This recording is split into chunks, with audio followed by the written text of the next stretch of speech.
વાત સુરેન્દ્રનગરની કે જ્યાં ભ્રષ્ટાચારને કારણે આગ લાગી હોવાનું અનુમાન વ્યક્ત કરવામાં આવી રહ્યું છે। બેદરકારીને બદલે આગ લાગ્યા હોવાનું હાલ અનુમાન જે છે તે વ્યક્ત કરવામાં આવી રહ્યું છે। સુરેન્દ્રનગરના થાનમાં લાગેલી જે આગ છે તેને લઈ અને સમાચાર સરકારી ગોડાઉનમાં ભીષણ આગ લાગતા 50,000 કિલોથી વધુ મગફળી બળીને ખાખ થઈ ગઈ છે।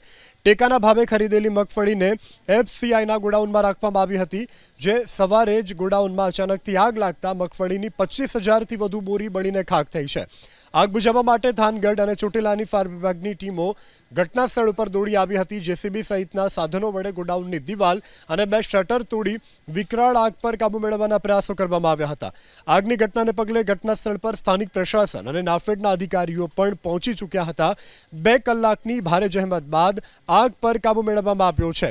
તો નુકસાનીનો અંદાજ હજુ સુધી સામે નથી આવ્યો, જો કે આગ સંપૂર્ણપણે કાબૂમાં આવ્યા બાદ નુકસાનીનો અંદાજ આવશે। આગની ઘટનામાં સૌથી મોટી બેદરકારી એ પણ સામે આવી છે કે ગોડાઉનમાં ન તો સીસીટીવી ફૂટેજ છે, ન તો આગ બુઝાવવા માટે ફાયરના કોઈ સાધનો। ત્યારે આગ શોર્ટ સર્કિટથી લાગી છે કે કેમ કે કોઈ ષડયંત્ર છે તે તપાસ બાદ જ બહાર આવશે।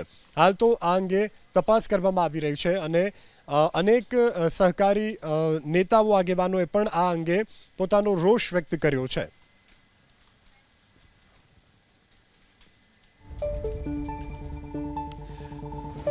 તો સુરેન્દ્રનગરના થાનમાં મગફળીના ગોડાઉનમાં લાગેલી આગની ઘટનાને લઈ અને ભાજપના સહકારી આગેવાન દિલીપ સંઘાણીએ કૌભાંડની આગ ગણાવી છે।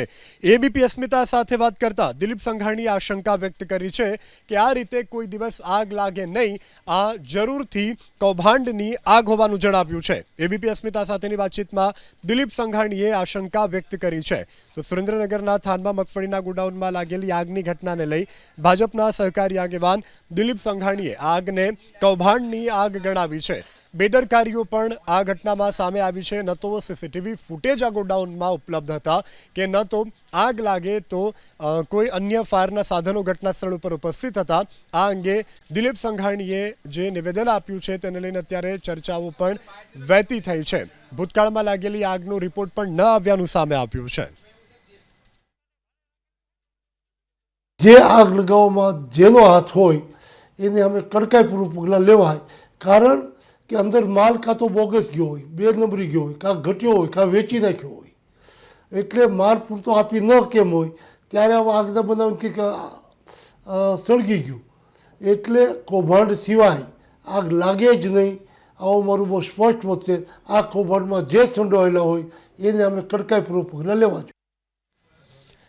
તો સુરેન્દ્રનગરમાં મગફળી કાંડને લઈ અને નાફેડના ચેરમેન જેઠા ભરવાડનું મોટું નિવેદન। ગોડાઉનમાં સ્ટોક પડ્યો હતો તેમાં આગ લાગી છે, ખરીદીની જવાબદારી ગુજકો માસોલની હોય છે, નાફેડની એકલાની જવાબદારી નથી હોતું તેવું કહેવું છે। ગુજકો માસોલ ખરીદી કરી અને નાફેડના ગોડાઉન સુધી માલ પહોંચાડે છે। આ બનાવની તપાસ કરવામાં આવશે તેવું જેઠા ભરવાડે કહ્યું છે। કોઈ પણ જવાબદાર હશે તો તેની સામે કાર્યવાહી કરાશે, કોઈ પણ ચમરબંધીને છોડવામાં નહીં આવે તેવું જેઠા ભરવાડે નિવેદન આપ્યું છે। ટેકાના ભાવે મગફળી ખરીદ એની અંદર આગ લાગી છે। લગભગ 50,000 કિલોથી વધારે મગફળી બળી ગઈ છે। આજે રોજ સવારના આ સમાચાર ટીવીના માધ્યમથી અને અમારા અધિકારીઓથી જાણવા મળ્યું કે ત્યાં આગળ કેન્દ્રીય ભંડારના ગોડાઉનની અંદર લગભગ પીએસએસ અને સોયાબીનની ખરીદ 2024ની જે સ્ટોક પડ્યો હતો એની અંદર આગ લાગી છે, જેના કારણે નુકસાન પણ થયું છે। અને જે કંઈ આ ખરીદી થાય છે તો ગુજકો માસૂલ થ્રુ ખરીદી થાય છે, ડાયરેક્ટ નાફેડ ખરીદી નથી કરી। ગુજકો માસૂલ ખરીદી કરી નાફેડના આપે, નાફેડ પછી ગોડાઉનની અંદર આ માલને મોકલે છે। એટલે એની અંદર જો કોઈ પણ ગેરરીતિ થઈ હશે અથવા કોઈ પણ પ્રકારનું ખોટું થયું હશે તો એમાં કડકમાં કડક કાર્યવાહી કરવામાં આવશે, એ પ્રમાણેની હું ખાતરી આપું છું।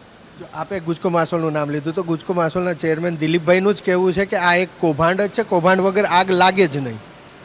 ભાઈ, કૌભાંડ હશે, ખોટું થયું હશે કે કોઈ પણ જાતનું ગેરરીતિ થઈ હશે તો 100% એમાં પગલાં લેવામાં આવશે, કોઈ પણ ચમરબંધી હશે છોડવામાં નહીં આવે, એની હું આપને ખાતરી આપું છું। એક છેલ્લો સવાલ, જો ભૂતકાળમાં આવું થયું હતું જેઠાભાઈ, એનો રિપોર્ટ હજી સુધી જ નથી આવ્યો તો પછી પગલાં કઈ રીતે લેવાય?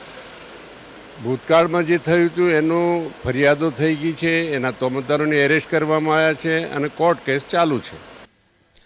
તો સુરેન્દ્રનગરમાં મગફળીના ગોડાઉનમાં આગની ઘટનાને લઈ અને કોંગ્રેસ મેદાને જવાબદાર સામે સરકાર કડક કાર્યવાહી કરે તેવું કિરીટ પટેલે કહ્યું છે.